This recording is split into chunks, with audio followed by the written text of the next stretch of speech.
ఇది ఇది దేవాలయం లాంటి శాసనమండలి శాసనసభల ఈ ప్రాంగణం ఈ విధంగా రాజకీయ పరంగా వాడుకోవడం, రాజకీయ పరంగా దీన్ని వచ్చి చూడటం, ఇది ఎంతవరకు సంబంధించమని మేము అందరం డిమాండ్ చేస్తున్నాం.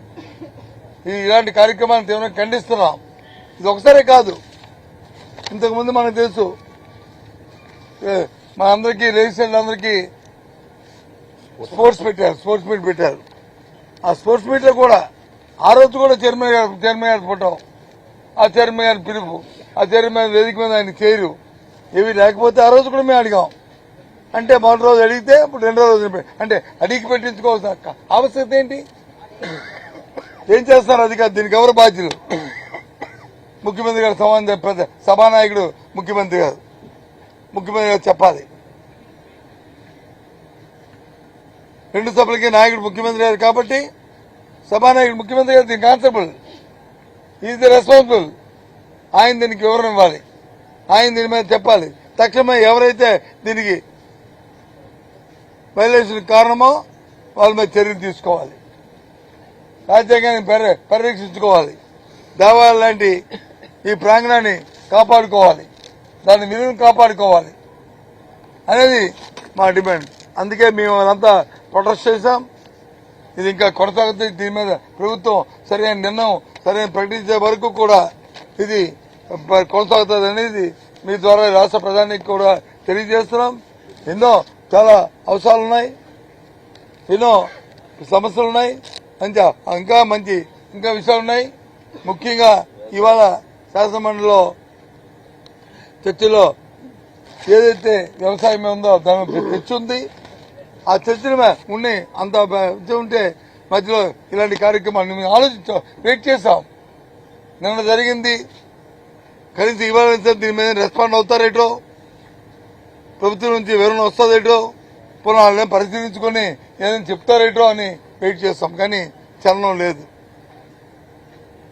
అంటే అపార్థం చేసుకోవద్దు, కానీ నేను నా ఉద్దేశంలో అయితే ఆలోచిస్తే ఏదో అనిపిస్తుంది. ఎందుకు ఆ చైర్లో ఒక వెహికల్ సెక్షన్ ఉన్నాడని, ఒక చైర్లో దళితులు కూర్చున్నారని, మరి ఆ వర్గాల్ని అవమానించడానికి చేస్తున్న కార్యక్రమం ఇది అనుకోవచ్చు కదా. ఇది కరెక్ట్ కాదు కదా. అహంకారం మంచిది కాదు కదా. అహంభావంతో ఈ కార్యక్రమాలు చేయకూడదు కదా. ఇంకా ఎంతో జాగ్రత్తగా ఉండాలి కదా మనం ఆ కార్యక్రమంలో. అంటే మళ్ళీ ఆపాదిస్తారు. అందుకే చెప్తున్నాను, అలాంటి అపోహలకి తావు ఇవ్వకూడదు. రాజ్యాంగంలో ఎవరైతే ప్రభుత్వాలు నడిపిస్తున్న పెద్దలు ఎవరైతే ఉన్నారో, సమాజ స్థాపన కోసం ఏదైతే బాబాసాహెబ్ అంబేద్కర్ తాలూకా రాజ్యాంగ విధానం ఉందో, ఏవైతే ప్రతిపాదించారో ఆ కార్యక్రమాన్ని చేయాలి.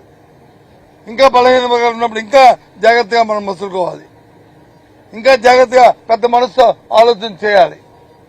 కానీ ఇటువంటి కార్యక్రమాలు చేయడం చాలా దురదృష్టకరం, చాలా బాధాకరమైనది విషయాన్ని ఈ సందర్భంగా తెలియజేస్తున్నాం. ఇది కొనసాగుతుంది. ప్రభుత్వం సరైన మన నిర్ణయం వచ్చి సరైన సమానం వచ్చే వరకు ఇది కొనసాగుతుందని తెలియజేస్తున్నాం.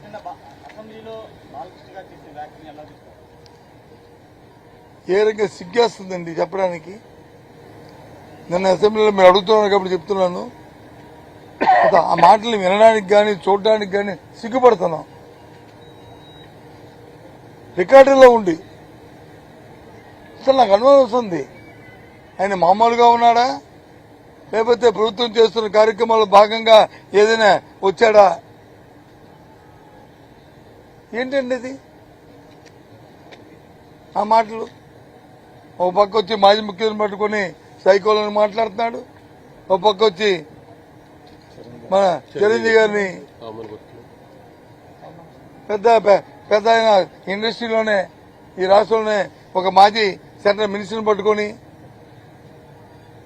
ఈ రకంగా అవమానకరంగా మాట్లాడడం చాలా దురదృష్టకరం.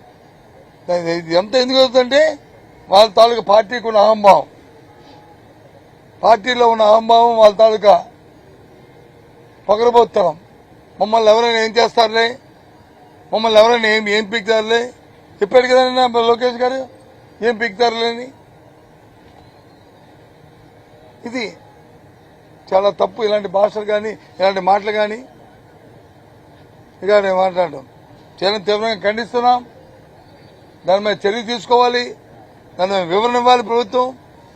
ఎవరి గౌరవానికి కూడా భంగం కలగకూడదు. సభ అంటే సభలో ఉన్నతమైన వ్యక్తుల గురించి ఇంకో ఒక మాట మంచి మాట చెప్పి మరి సమాజానికి వచ్చి ఒక మంచి ఇవ్వాలి, మంచి స్ఫూర్తిని నింపాలి. ఇప్పుడు మాజీ ముఖ్యమంత్రి గారికైనా మరి వాళ్ళకి లేదు, ఓ పెద్ద ఆయన మరి చంద్రబాబు గారైనా వాళ్ళకి వచ్చి ఒక మాజీ కేంద్ర మంత్రి అయినా వాళ్ళకి వచ్చి లేదు. సినీ పరిశ్రమలో మరి దిగ్గజమైన ఆయన గురించి కూడా